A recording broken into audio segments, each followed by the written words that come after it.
আমরা কোরআন এবং হাদিস থেকে জানতে পারি যে জান্নাতে একটা সংঘাত হয়েছিল, দ্বন্দ্ব হয়েছিল।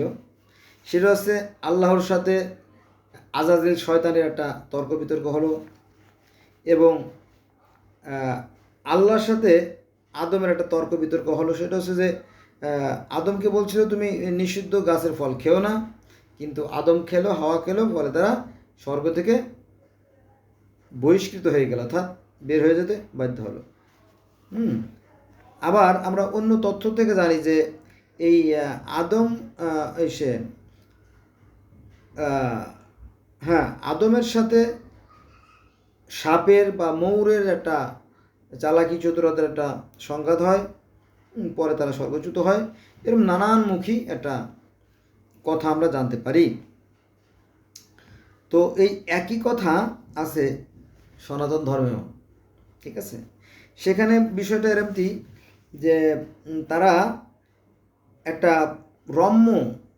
রম্য গাছের ফল, নিষিদ্ধ গাছের ফল খেয়ে ফেলে, এই কথাটা আছে, একই কথা আছে। হ্যাঁ, এখানে আছে জমি জমকে বলিল আসো আমরা মিলন করি, আমরা সেক্স করি। তো জম বলো না না না না না, অসম্ভব, এই কাজে আমরা পূর্বে অভ্যস্ত ছিলাম না। যদি আমরা আমাদের সৃষ্টিকর্তার দৃষ্টিতে দোষী সাব্যস্ত হয়ে যাই, তাহলে আমাদেরকে ধ্বংস করে দেবে। হ্যাঁ, কারণ সৃষ্টিকর্তার দৃষ্টি অপলক, তার দৃষ্টি কখনো কি বন্ধ হয় না, তিনি 24 ঘন্টাই দেখেন, সারা বছর তিনি দেখেন। এইভাবে এই হলো। তো এই কথাটা আবার আছে যে এটা ছিল আসলে সেই হাওয়া বিবির যে উন্মুক্ত যৌবন, এই কথা কিন্তু হাদিসে আছে। হ্যাঁ, তো এই যে জমি আর জমের মধ্যে যে কথাগুলো হচ্ছে, মূলত তাদের মধ্যে যে পরস্পর যে আকর্ষণ, যৌন আকর্ষণ, সেই কথা কিন্তু চলে আসছে।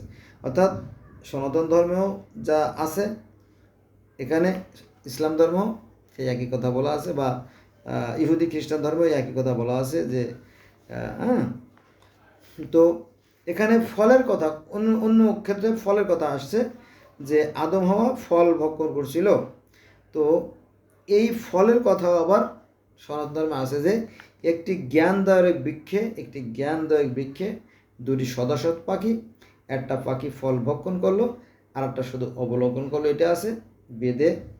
আর আমাদের ইসলাম ধর্মে আছে গন্ধ ফল ভক্ষণের কথা। আর ইহুদি ধর্ম এবং খ্রিস্টান ধর্মে সেখানে বলা আছে যে দুইটা বৃক্ষ ছিল, এটা ছিল জীবন বৃক্ষ আর এটা ছিল জ্ঞানদায়ক বৃক্ষ। তো একটা গাছের ফল খেয়েছিল আদম হাওয়া, অর্থাৎ অ্যাডাম হওয়া। তো আর একটা গাছের ফল যদি ওরা খেয়ে ফেলে, অর্থাৎ অমরত্ব যেটা পাওয়া যেত, ওই গাছটার ফল যদি খেয়ে ফেলতো, তাহলে মহা সর্বনাশ হয়ে যেত, ওরা অমরত্ব লাভ করতো এবং আজীবন স্বর্গে থেকে যেত।